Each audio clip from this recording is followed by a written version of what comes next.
Ассалаумағалейкум армағазақ арнамызға қош келдіңіз. Тағы да күн суып, қар жауады. Қазақстанда көктем толық орнақтау деген үміт артта қалды.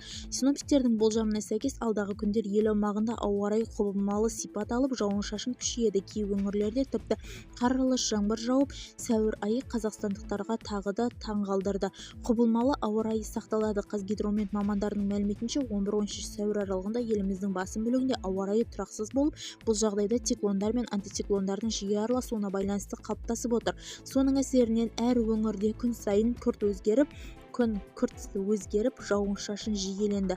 Жаңбыр, қар, найзағай. Болжамға сәйкес батыс және оңтүстік өңірлерде жаңбыр жауып, кей жерлерде найзағай ойнайды. Солтүстік батыс, солтүстік шығыс, орталық аумақтарда түнгі уақытта жаңбыр мен қар араласып, жауын-шашын күтіледі. Күндіз жауын негізінде жаңбыр түрінде болады. 11 сәуір қараған түні шығыс өңірлерде қар жауу ықтимал. Сонымен қатар дәл осы күндері еліміздің батыс қаңтарында жаңбыр, бұршақ жауу қаупі болады.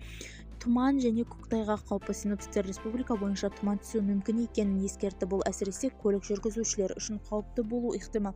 Кей өңірлерде ауа райы температурасы төмендеуіне байланысты көктайғақта қалыптасуы ғажап емес.